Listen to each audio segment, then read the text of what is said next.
You're watching The Experience, Comic Culture and Sales, streaming live daily to Facebook, YouTube, Twitch, and Twitter.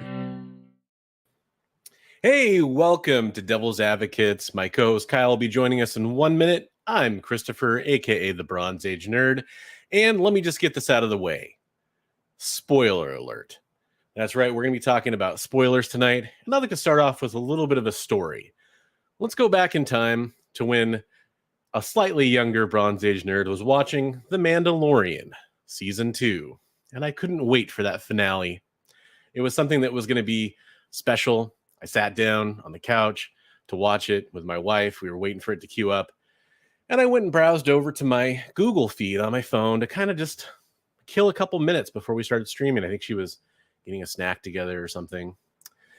And what did I see but a headline telling me that Luke Skywalker was in the season finale for The Mandalorian. And boy, let me tell you, nothing like watching that episode, getting to that moment where you see that X-Wing come in. And while everybody was going, what's that? What's going on? I was sitting there going, that's Luke. That's Luke. Cool. I mean, it's still awesome. But unfortunately, it wasn't as awesome as it could have been. And I spent the next couple days reading, watching reaction videos, those trailers of grown men like brought to tears because they were so excited to see Luke Skywalker, a character that I've loved my entire life, finally kicking butt again and coming in as a Jedi Master to save Din and Grogu. And I wondered, what would it have been like if I hadn't had that moment spoiled for me? Would it have been exciting? Would it have been thrilling? How would I have felt when that moment happened? What would I have thought when that X-Wing was coming in? So as you keep that in mind, as we go through tonight's episode, what a spoiler can do to somebody, just remember, Snape kills Dumbledore. Luke, I am your father, says Darth Vader in Empire Strikes Back. And this is the spoiler show for the Devil's Advocates.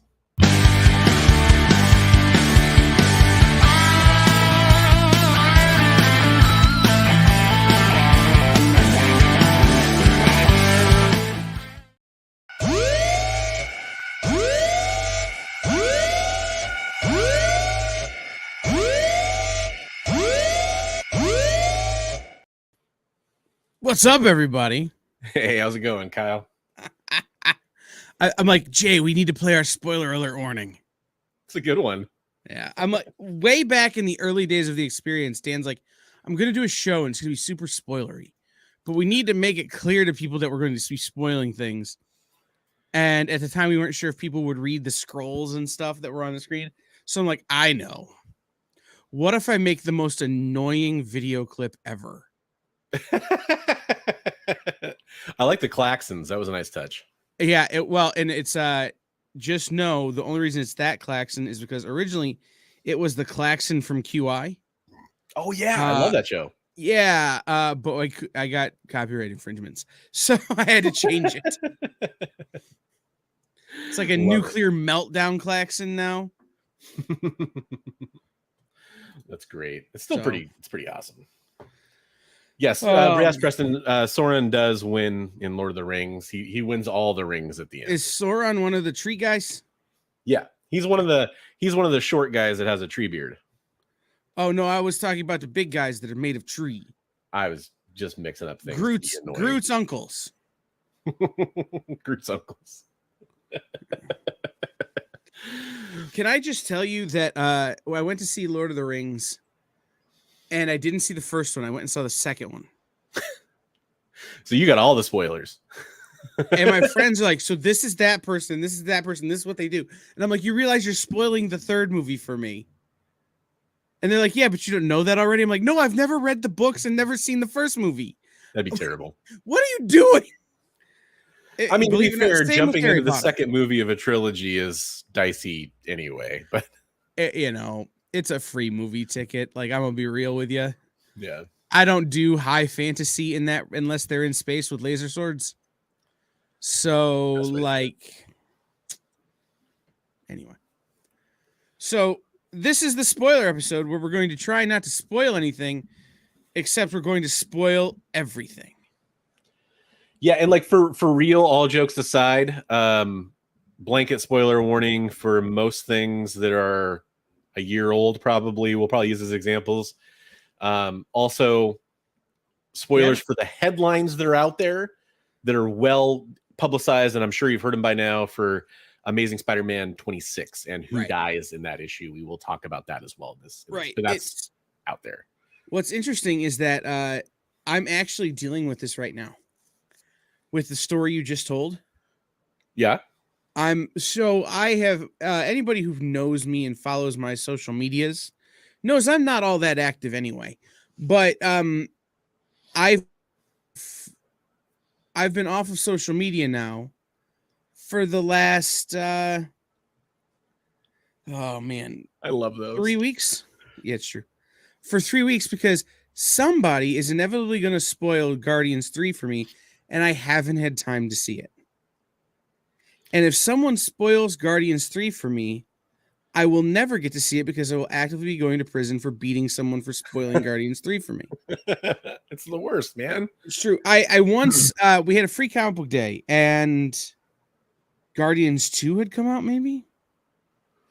Maybe it was Guardians 1. I don't remember which one it was, what Marvel movie it was, but I basically put a sign up that says, if you spoil this for me, you're fired. And people were like, we don't work here. And I got out this giant Bic lighter and was like, no, you're fired.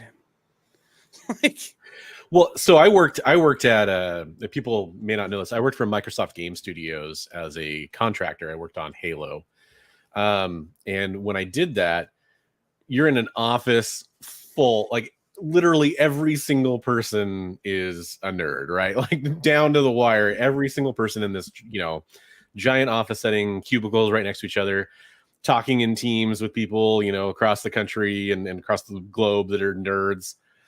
And we had a very strict spoiler policy that was, if a movie came out and you said anything other than I liked it or I didn't like it, anything like that, man, everyone would never let you hear the end of it, because it was just such a, everybody wanted to go see the movie. We're all working on projects. We're all waiting for our chance to go watch it. People are going to midnight screenings, are coming the next day, and everyone's like, shut up. And I'll be honest, I'll tell a story about when I was that guy.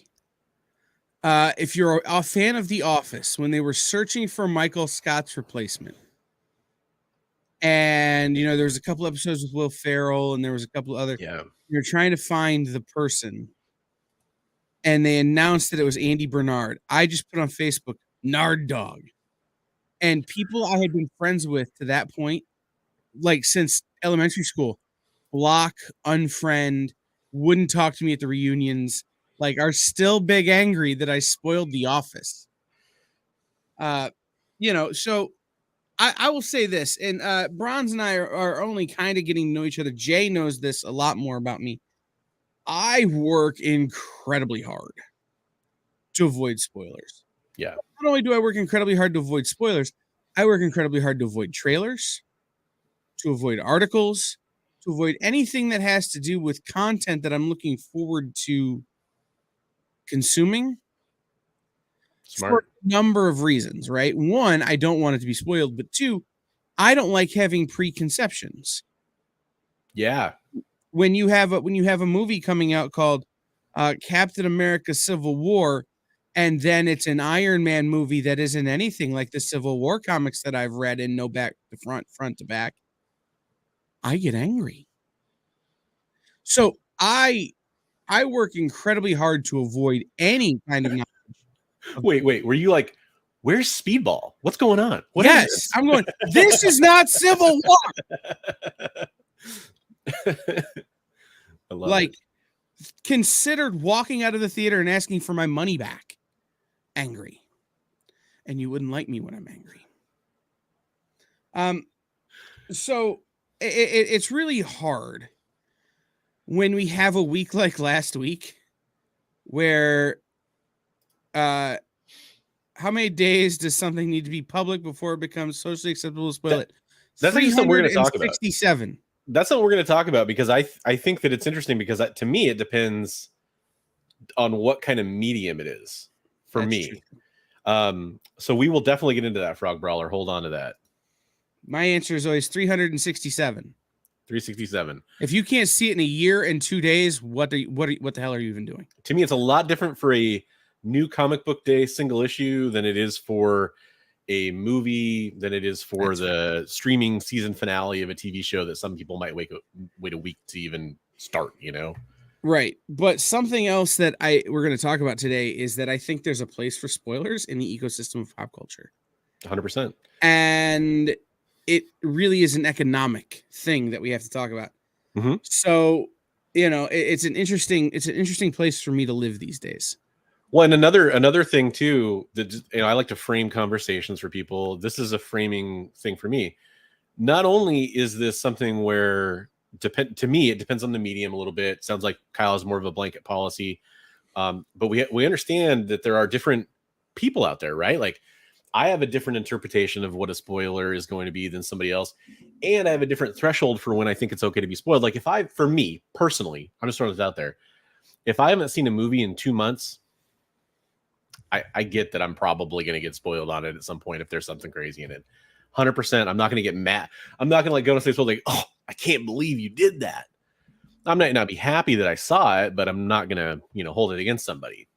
And I think everybody has that different, type of, it's one of those things that it affects everybody differently. It's an individual experience that you're going to go through. So we want to hear your opinions in chat as we're talking about this too. Yeah. And Mark, we're going to get to that. That's kind of an interesting thing.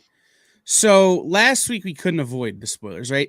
Like you and I had to go live on your channel to talk about the spoilers and to kind of trigger this conversation we're having tonight about Amazing Spider-Man.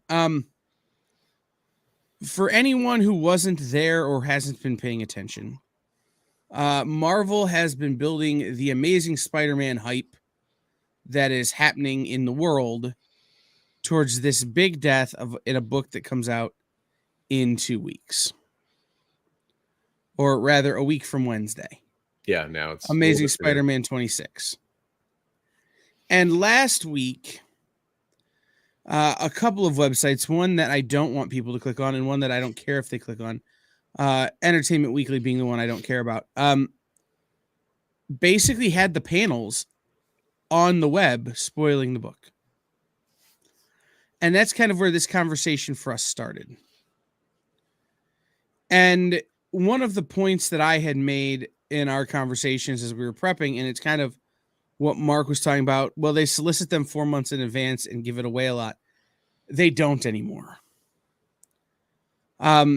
This Marvel had made a concerted effort in this to lead us to believe it was going to be someone like MJ, right? Somebody more prevalent in the Spider-Man mythos than just in the current series. Yeah. Or even maybe somebody who's a major player in the Marvel universe that's been friendly to Spider-Man for a very long time, right? Like that stuff was getting thrown out there as well. Right. So to have this spoiled is a problem because retailers had to order this book. The solicitation was confidential. It just said big death, didn't tell you who. And then in marketing and in other things they've given to retailers, they were pointing a different direction.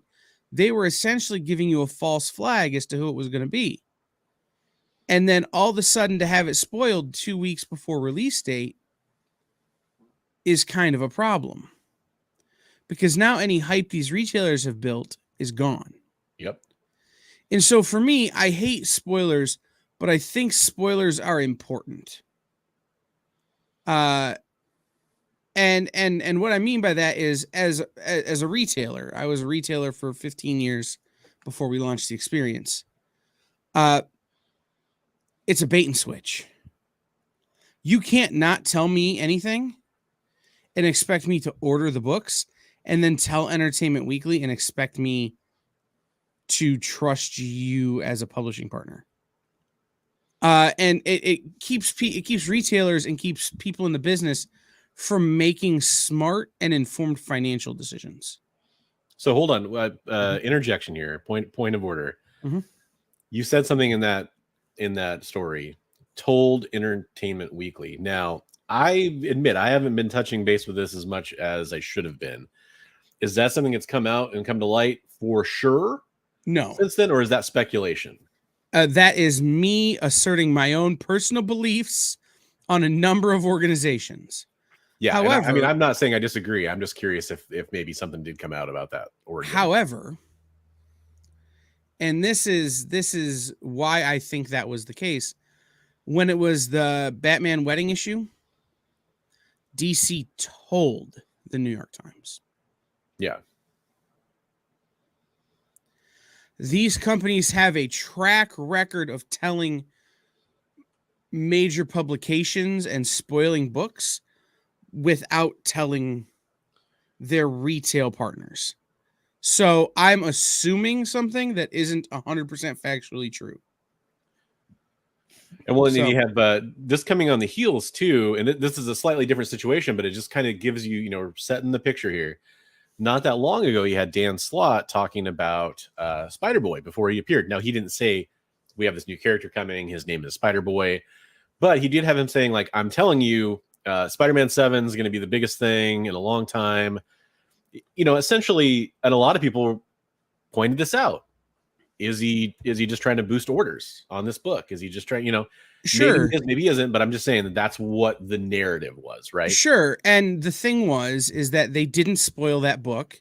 Right. And a lot of retailers and a lot of secondary sellers and a lot of people who make their money off of comics were able to capitalize on that news. If they had said to retailers, hey, this is a new character. Right. We're going to talk about it. So feel free if you guys want to talk about it, chat. Yeah, for sure. If they had said, hey, there's this new character, it's going to be a big deal, order up, retailers have to take that knowledge and either order up or not order up. Right? Then it becomes you make a decision, not us make a decision. Yeah. In this case, it was we're not going to tell you what you need to know. You make a decision, then us make a decision that's going to affect your decision. That's kind of the problem. And this is a thing that's been happening for a while. And I wrote down some examples that I had. Mm-hmm. Star Wars, the new Star Wars trilogy, which, look, I'm not going to get into whether or not we should like the new Star Wars trilogy.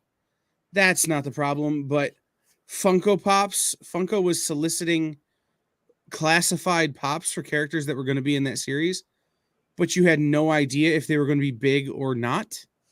So you wind up with a lot more of the Lorna Dern Funko Pop and a lot less of the BB-8 Funko Pops. And that's opposite of how it should have been. Right? Like, it's the classification. Now, you're not making wise financial decisions because you didn't know if it was an android or if it was a human or if it was what it was. It's just Star Wars Funko Pop 3, Star Wars Funko Pop 4. Are you dissing my new favorite Star Wars character, Admiral Holdo? Sorry. No, but when I had 6 cases of Admiral Holdo Pops and 2 cases of BB-8 Pops, I was upside down on that one. Hasbro selling blind cases of action figures that you have to order 8 months sometimes before their release with no information because we can't spoil who's going to be in the case.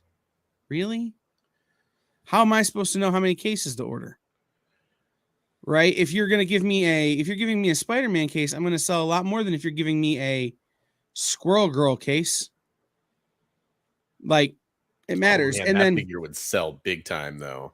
Oh, I bet. Yeah. But you know what I mean? Like, it's, oh yeah. And then my favorite one, you'd order graphic tees to promote or that we're celebrating a new series or whatever. And it would say classified across the front of the t-shirt. And then you'd be kind of pissed when you got a t-shirt with a dumb graphic that didn't say classified. I'd rather had a shirt that said classified than a shirt with, I don't know, what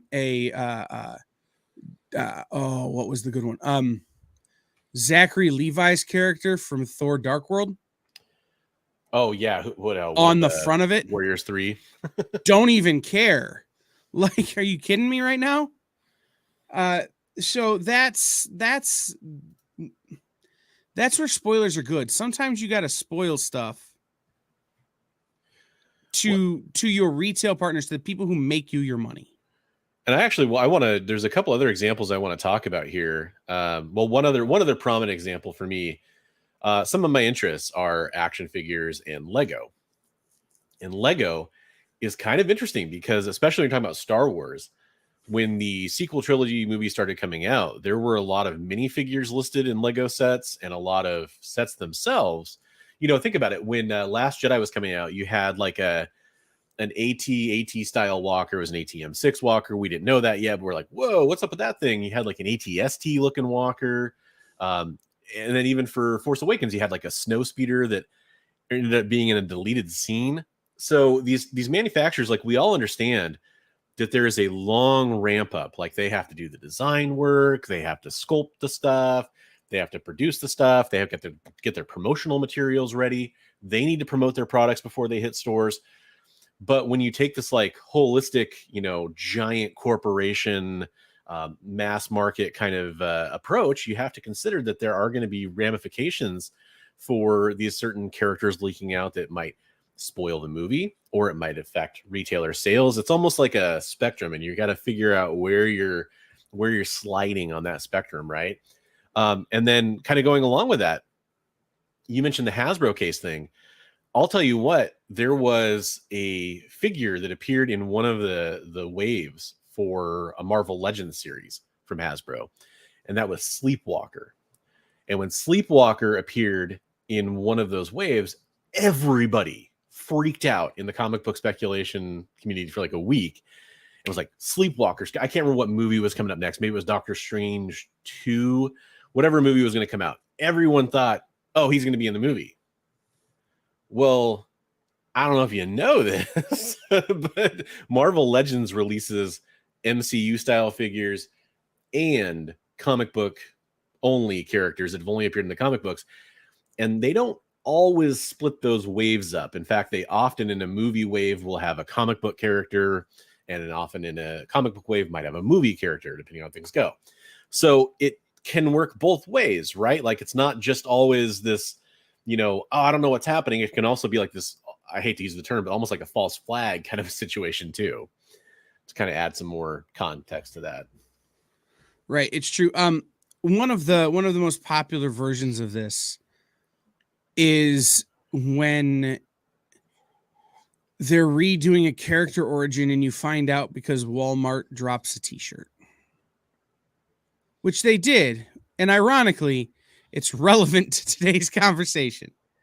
When Ms. Marvel was announced for the MCU stuff, the Disney Plus stuff, Walmart put out a t-shirt showing her power change, the different way they were going to have her power manifest in the series. No one told retailers.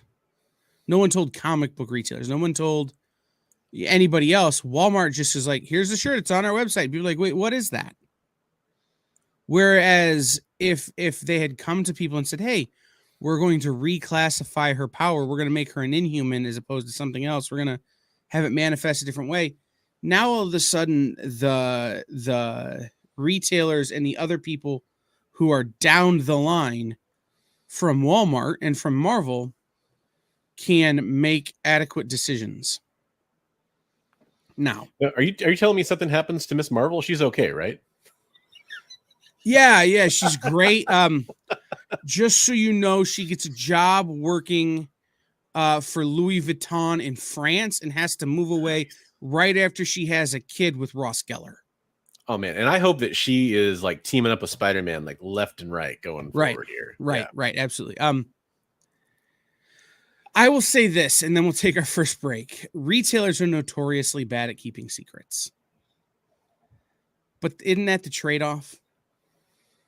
Isn't that the price you pay? If a retailer, if the only people who are spoiling your secret are comic book retailers to comic book customers, isn't that called drumming up hype as opposed to spoiling?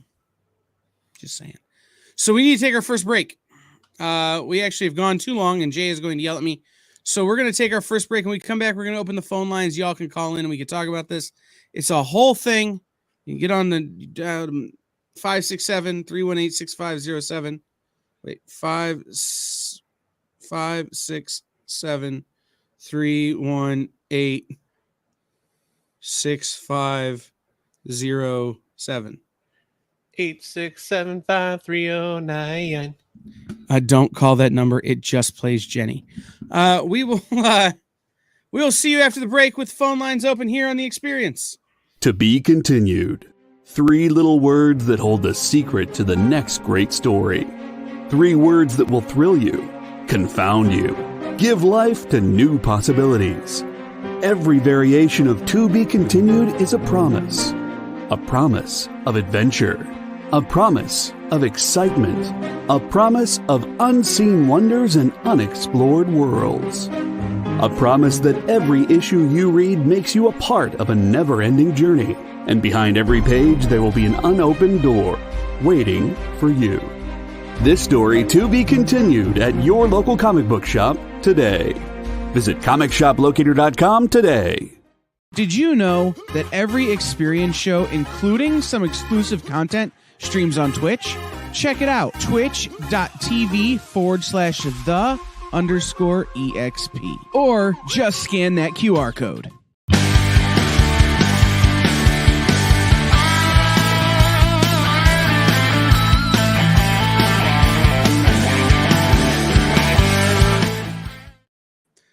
Welcome back in, everybody. This is the Devil's Advocates. I am producer Kyle. That is Bronze Age Nerd. I almost did it backwards because I'm having that kind of day. We are talking about spoilers, and the phone lines for the show are open. You can call in anytime you would like. 567-318-6507. 567-318-6507. And you can come on the air and you can talk to us how you feel about spoilers. So we kind of talked in the last segment about the situations where I feel like spoilers are okay. Let's talk about how we feel about spoilers other than that. Yeah. Like I opened up with our show, this is something that really has become strange for me as somebody who talks about news and comic events online. It's actually led to like actual personal problems. Like I've had to make arrangements to go watch a movie earlier than I intended. One thing I love to do is to go watch movies with my wife. Like we watch Star Wars movies and MCU movies, not all of the MCU movies, but certain ones she really cares about. I usually watch them all. And hey, we make those plans, we talk about it. And I start to like see spoilers tickling through before it actually comes out. And I'm like, shoot, I really need to go see this thing so I don't have it ruined for me, because I'm much like Kyle. I would prefer to literally, like, for a lot of movies, if you told me Avatar 2 is coming out, if you told me the next, if you told me there was a Moon Knight movie coming out, if you told me there's an X-Men movie coming out, cool, I'm there. I don't need to know anything else. No matter, you could show me a cool trailer, you can show me whatever. I don't need to know. Part of the problem is, and I saw, I think Mark mentioned this earlier. I'm pretty sure it was Mark about trailers being too good. Figure drawing right here. Speaking of spoilers, trailers show way too much. So look, here's the thing. They show too much. And if you're a well-versed nerd, if you speak the lingo, if you've been around the block a bit and read the comic books, there are certain things that pop up there in those trailers that is like, okay, well, I know it's going to happen there because I know what that means. And sure, they can fake you out every once in a while with that, but it is a legit problem because, and here's the other frustrating thing about that. Really casual fans, really, people that are just, they're just going there to enjoy it. They haven't read the comic books. They're going to pick up on that anyway. And so you have to feel at a certain level, like, especially with trailers, this is being done a bit on purpose. They want that buzz going from the hardcore comic book fans. But I mean, think about, we're talking about a show called Devil's Advocates here, where we like to explore the other side of things. Imagine a world where you never knew who the villain was going to be for Thor Love and Thunder. You didn't know it was going to be Gore. The trailer was just mysterious and ominous. Wouldn't it have been cool? Because look, I did not enjoy that movie. I thought it needed a lot of different things happening. Love and Blunder. Yeah. But let's just say it was the movie it was. I would have enjoyed it a lot more, I think, if I just had been surprised. Like, oh, snap, it's Christian Bale as Gore. That's really interesting. Now, I'm not saying I would have liked the movie a lot more, but I would have had a more like, wow, they did that. That's really cool. Instead of hyping myself up, Gore the God Butcher, that story was amazing. I remember reading that series month to month. Couldn't get enough of what was happening with this character. He was so like menacing, terrifying. You didn't know what he was going to do next, who he was going to kill next. And it's Christian Bale. And you go and see the movie and you're like, what? What just happened? Like, why is he just like this? Why does he kind of suck? Yeah, he's just this nothing villain. Like, seems like he shouldn't have been that big of a threat or anything. Like, he's killing everybody off screen almost. So, my point that I would just like to make there is when it comes to some of these things as a fan, being from the audience perspective, less is more a lot of times. And like these trailers do need to be like these miniature crafted movies. It's an art, the way they and all that stuff. It has to happen in the trailer. Mm-hmm. I appreciate that art form, and I think it's very well done for what it is. I just wish it didn't exist. Right. I miss the trailers. In a world where Superman fights Batman, Wonder Woman looks good by comparison. Like, in a world, yeah, that movie too. I love that stuff. I don't watch trailers. Power to you, man. I go see these movies. I'll go sit in the theater, and I have to go with somebody, so that when the trailer for the next Marvel or DC movie comes on, I can take my glasses off, pull my hat down over my eyes, and plug my ears, and they can nudge me when the trailer's over. Like, I managed to go see all the movies that had trailers for Shazam 2 in front of them, and all I knew was, this one's about family. And I'm like, well, that's fantastic. That's Fast and the Furious or whatever. It was a cool crossover. Sure, great, yeah. When that time when the ghost of that guy who died from those movies shows up in the Shazam movie was great. Preston is calling. Excellent. All right, let me press the button. Preston, what's up, buddy? Hey. I'm hearing. 1 second here, Preston. I can't hear you. Give me 1 second. Hey. Now we can hear you. Okay, because I'm having some fun here with YouTube. I was trying to put it on silence. Oh, you're good, buddy. So what's up? Okay. Anyways, I was just going to say that as a fan, I'm of two minds about spoilers. When the first Indiana Jones came out, I had a friend who just couldn't wait to talk about it. And I hadn't seen it.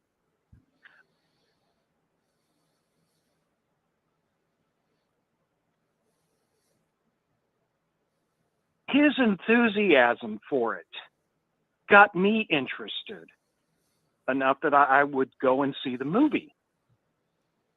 Yeah. Now that happens with the trailers that come out. If the trailers pick up my interest, I'm more inclined to go see the movie. But that's not quite the same thing as, I'll go with the Kamala Khan reveal here recently.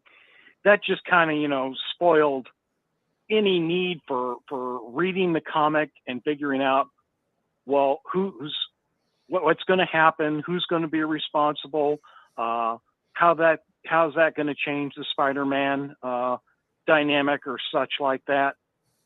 So something like that, I don't really blame Marvel because it got out and they had to do something, but well, it's not quite the same thing. Until I know for a fact that this was someone going against Marvel's wishes, I'm going to continue to blame Marvel because they clearly sent someone the panels, right? They sent someone a scan. They sent someone a copy. Now, did that someone then break the rules? Okay, then it's that person's fault. But Marvel created a point of failure. And until I know that, oh, Marvel is going to not work with this person anymore, or you know who sent them the thing, it was Zeb Wells, or you know what I mean? Like, until I find out where the breakdown was, I have a hard time believing that Marvel wasn't involved in it, because the EW pages were the pages. So there's that. And I'll tell you, Preston, you brought up a good point. Yeah. The Indiana Jones story. For me, if it's something that doesn't have source material that I can reference or that I know, tell me about it. Right? I'll never forget. There was a movie called The Librarians, starring Noah Wyle, which is a terrible cable movie, but I loved them. And I only loved them because my friend's like, dude, the first one, it's like Indiana Jones if Indiana Jones fought magic. And they're going after the spear of destiny. And, Bob Newhart is in it. I'm like, okay, I'm sold. Right? But if they had told me, okay, we're going to do the Phoenix Saga in the X-Men movies. Except it's going to suck. Except that Jean Grey is going to be kind of awful and Scott Summers is going to be somehow worse. And, oh, by the way, Wolverine's going to be short. I would have been like, nope, I'm out. Well, actually, Wolverine being short, I would have been there just to support that. Like he should be. Yeah, I'm for the Wolverine being short now. The Scott Summers. Well, it's going to be the thing about that movie for me was the thing about those movies particularly is had I known anything about them, it would have been super easy for me not to see them. Right. And that's kind of how I feel about all of these things. So Preston, I thank you for calling in, my friend. Thank you for being a regular supporter here on The Experience. I'm gonna let you go and open up the phone lines back for anybody else. But in the meantime, if you want to call in, 567-318-6507, 567-318-6507. And I just want to say, Preston, awesome to finally talk to you on the phone. You've been a long-time viewer and supporter of my channel. I know you're a big-time supporter over here at the EXP, so it was awesome to get a chance to talk to you for a minute. And I want to echo what Kyle said about your story about Indiana Jones. There is that real case where you, as a nerd, can be kind of an evangelist for something, right? Or just your friends, and that's something that happened a lot more, I feel like, in the 80s and 90s, because the internet wasn't around in the same way, especially during the 80s. And it wasn't, something where you might have something, you might have exposure to all the trailers or whatever, unless you happen to catch the trailer on TV or you happen to catch it before a movie or something like that. Maybe there was this movie you never heard of and somebody needed to tell you about it. I think that's the big difference, is that now it depends on who you are, but like every trailer out there, I've at least seen like the preview for like the thumbnail for it. Maybe I've chose not to watch it for various reasons, but I know it's there. And I think that's the huge difference now, is that the access to information is just insane. Yeah, no. Part of this, and I put it in my notes, and I don't know. I think some of this is speculator driven, right? Some of the amount of spoilers that happen for literally everything is a speculator driven thing. Stores and buyers both have to be ahead of the curve in order to profit off of things that are happening in comic books. And at the same time, if you're sitting on a bunch of Spider-Man books and you go see the Spider-Man movie and who's going to die in the new Spider-Man movie, you spoil it so that it drives the purchase intent on your product, right?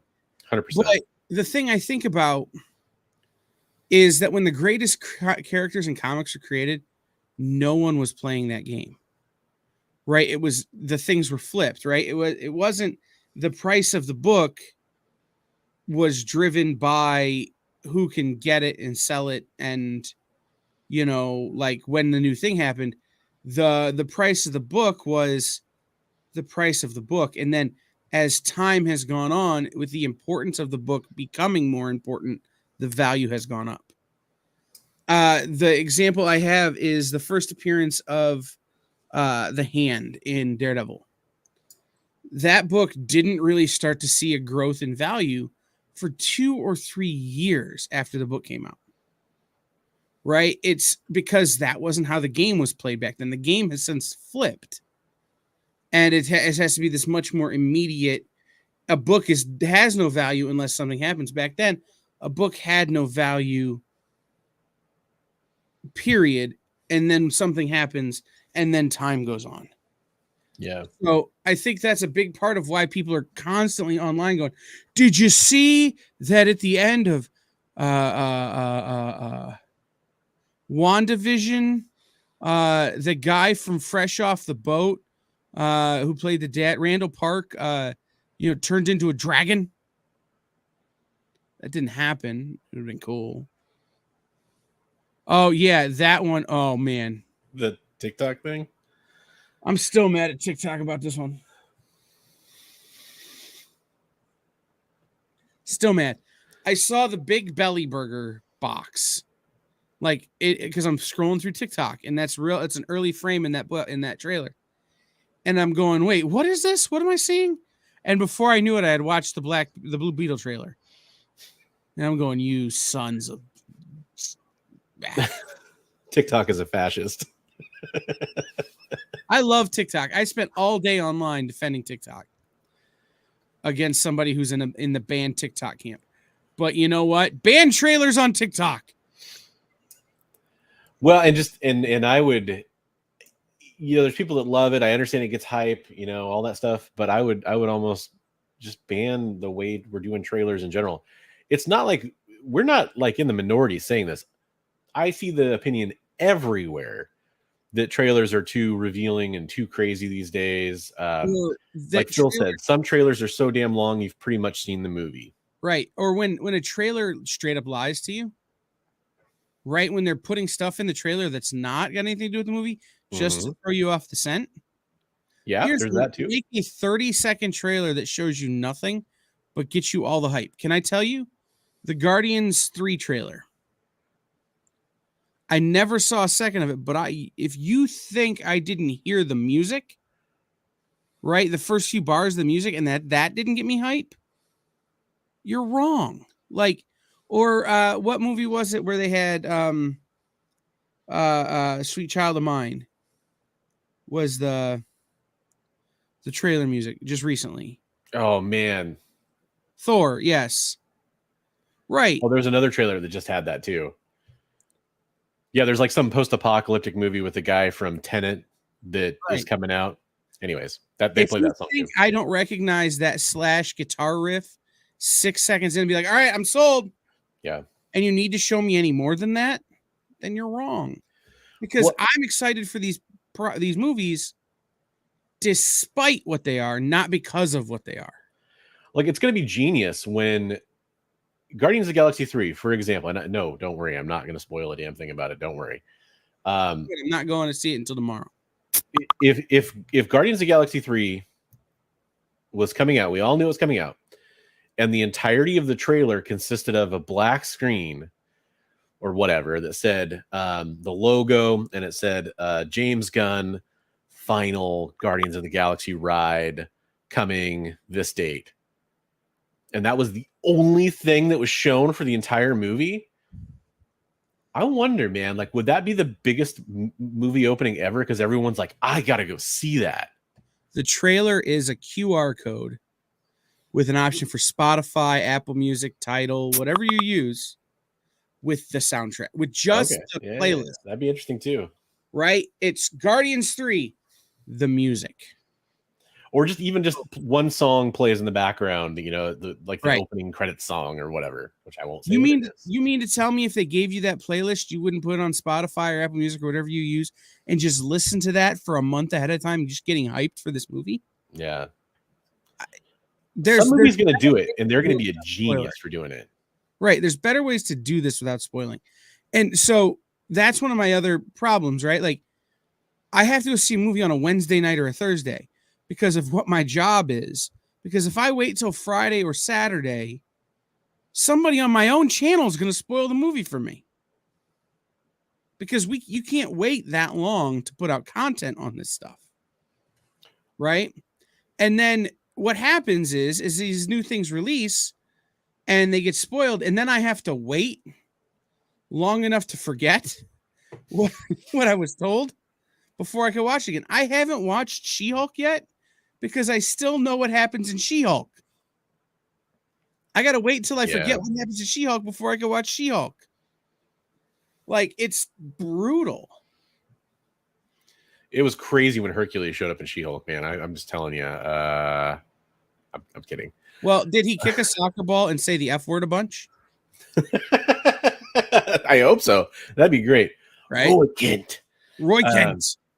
Well, can I just tell you? I've had that happen with the last 2 episodes of Ted Lasso. I'm 2 episodes behind.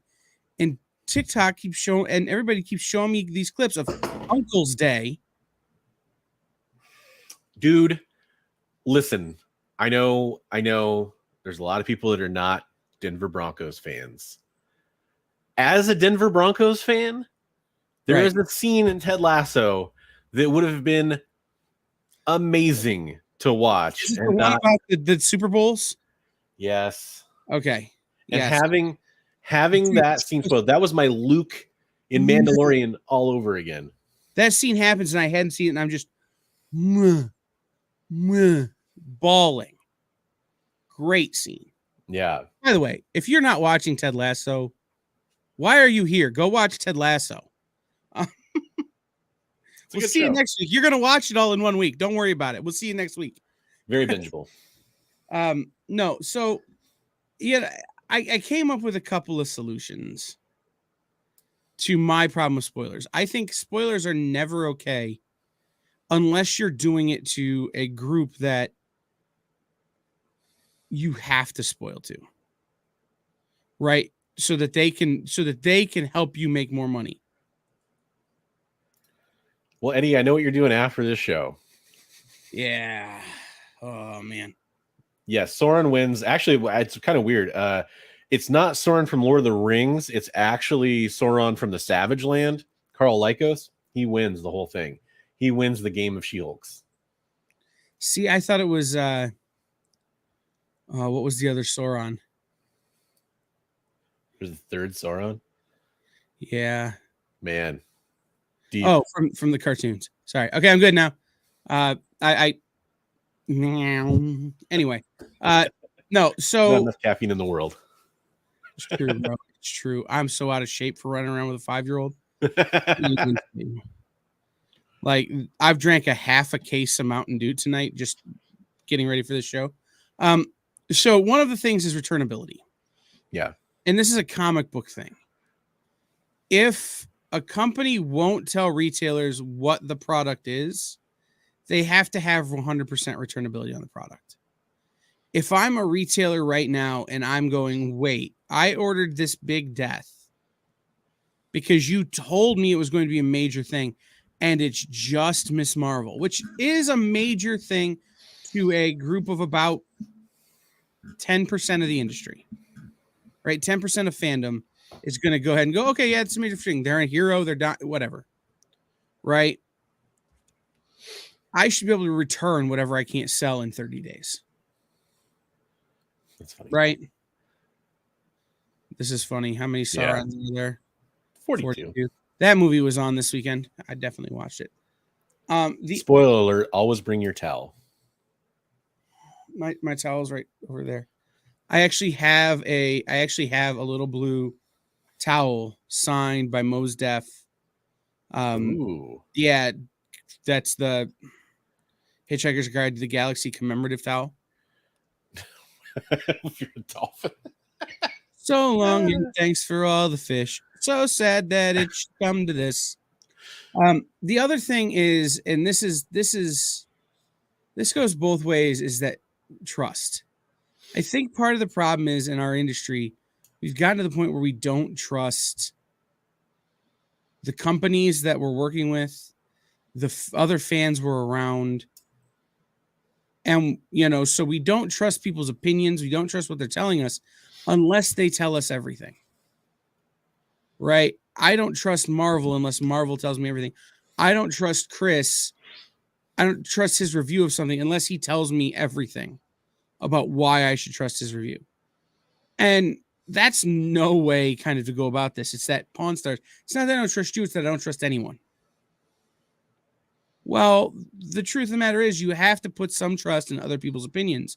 So, for instance, and this was my example of this, I don't trust Rotten Tomatoes scores. I just don't. But if it's bad on Rotten Tomatoes and it's bad on IMDb, I trust the two. Yeah. Right. I don't need to know what the reviewers are saying. I have friends who won't go see a movie unless a certain reviewer gives it a positive review. Well, if that person got in a car accident, got a speeding ticket, and got dumped by their boyfriend that day, they're not going to give that movie a positive review. They're just not. And now you're missing out on maybe the greatest movie ever made. Yeah. Crazy. Right? You have to trust something when it comes to this. That way you don't have to be spoiled too.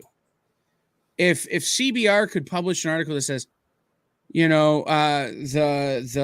Guardians of the Galaxy 3 is a good movie, go see it, and that's all they had to say, and they could get clicks, that's what they'd put.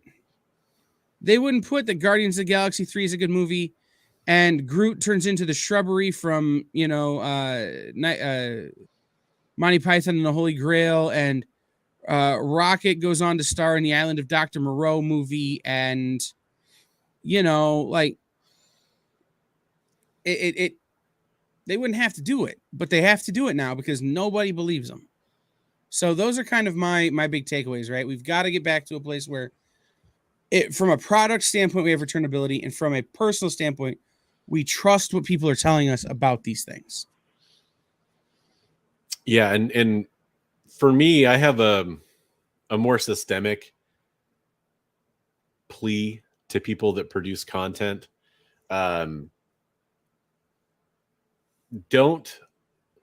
worry about what's safe all the time, because I feel like that's a huge thing that happens.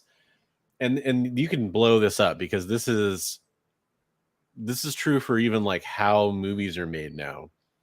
So many of these movies, it's mass market appeal. It's what's going to be the most appealing to everybody.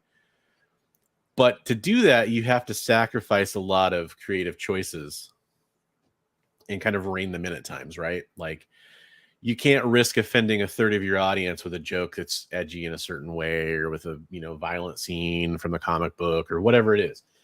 So there's this like thought process that everything has to be as safe as possible. We show a trailer that shows all the cool CGI that cost us so much money, shows all the characters that are going to bring in all the comic book fans that know who those characters are. So that thought process does affect the spoilers. And think about it from the comic book perspective, right? Like, we want to make sure we get a lot of people ordering this Amazing Spider-Man 26. So we have to let people know that somebody dies in the issue. We have to let them know that it's a spoiler variant. And that's fine. That's fine on every level. That's company's decision. They're allowed to do that. But my advice is, every once in a while, you need to let your content stand on its own. And you can say something like, don't miss this issue. And if that's the only time you say it, this is why I'm honest in everything I do, to a fault. Because when somebody asks me a question and I give them an answer, they know I'm telling the truth because I tell the truth. Right. And if I say this is going to happen, this is a spoiler, this is a whatever, if I say that, people know it's true. If you have, and I'm going to pick on Marvel because they do this all the time, and they're an easy target. Let's be real. And they're easy target, and they're relevant to ASM 26.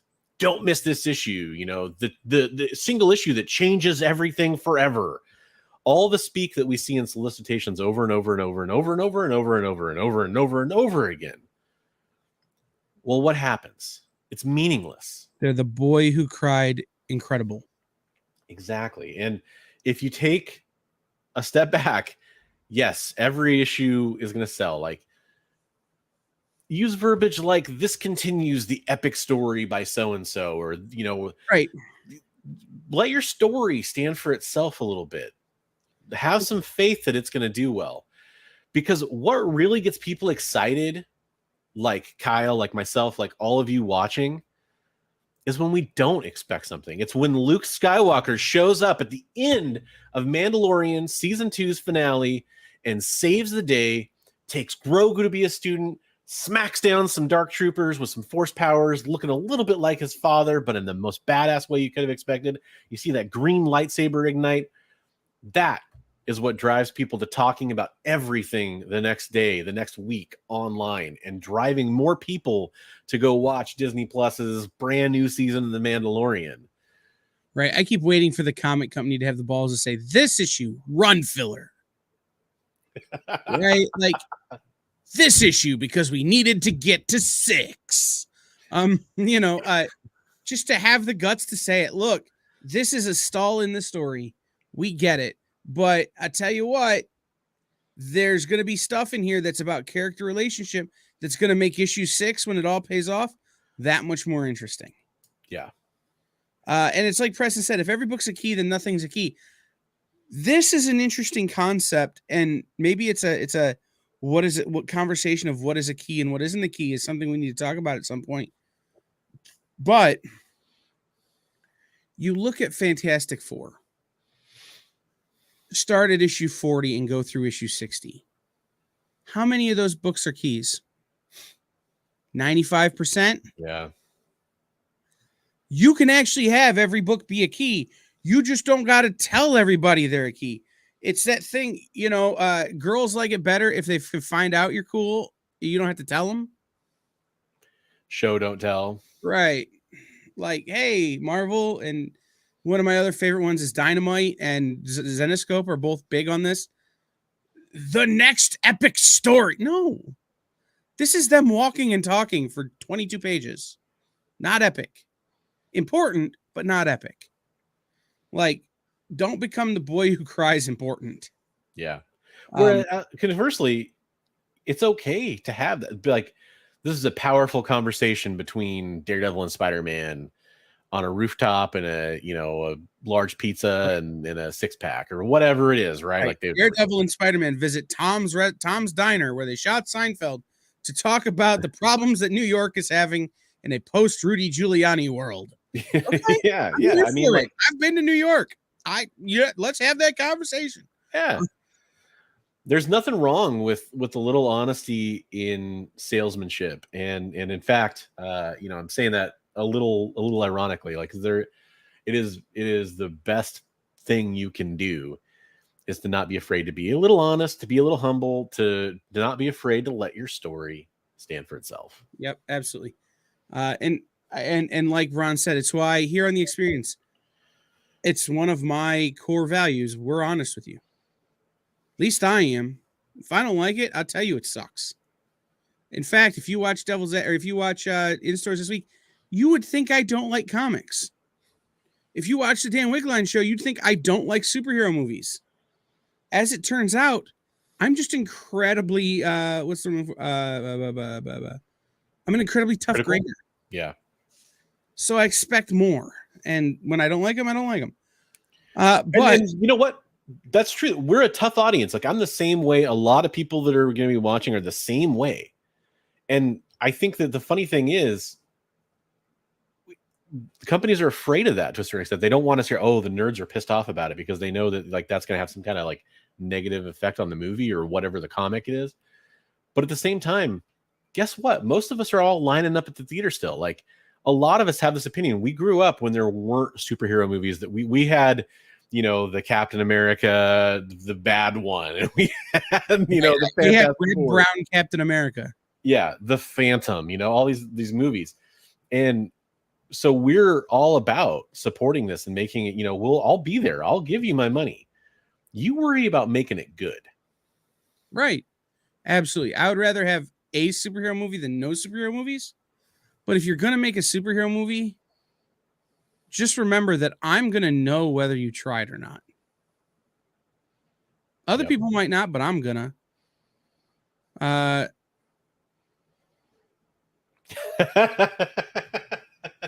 Somebody write it.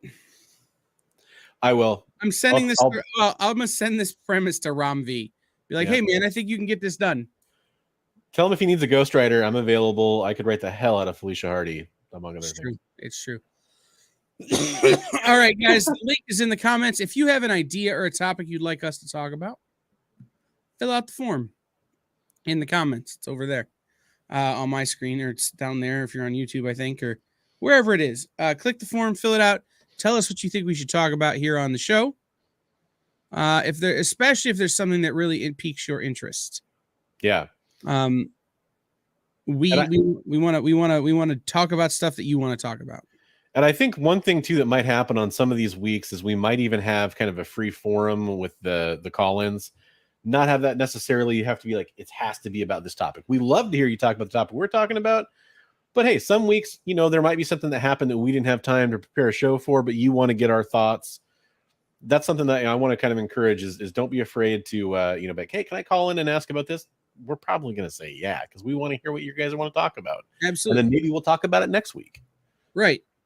Absolutely. So, just know if there's something that's like, hey, what's really been bothering me? When I go to a comic book convention and I don't see anyone dressed as Loki. All right, let's have a conversation about what is appropriate cosplay, or, the amount of cosplay on OnlyFans. Should we talk about that? No, we shouldn't. Chris is a married man and I am, how do I put this? Basically married. So we'll deal with that later. But you know what I mean? Like, let us know what you want us to talk about and we will talk about it. Just fill out the form in the comments for that. Thank you to Bronze Age Nerd. If you're not already subscribed to his channel, Bronze Age Nerd over on the YouTubes, click the bell. No, not enough people click the bell. I was in a meeting with the YouTube people this week or last week, and they talked about how not enough people click the bell. It's a really staggeringly low number. Click the bell. If you're watching on the experience and you haven't clicked the bell, click the bell. Click the bell. Just click the bell. If you haven't subscribed, hit subscribe, like all of the things. So we will see everyone next week for Devil's Advocates. Thank you to Bronze Age Nerds. Thank you to Jay in the background. Thank you to everybody who commented. Thank you to Preston for calling in. And we will see everybody next time. Have a good weekend. Join the party. Head over to our Linktree to find all the links for everywhere the experience is all the time.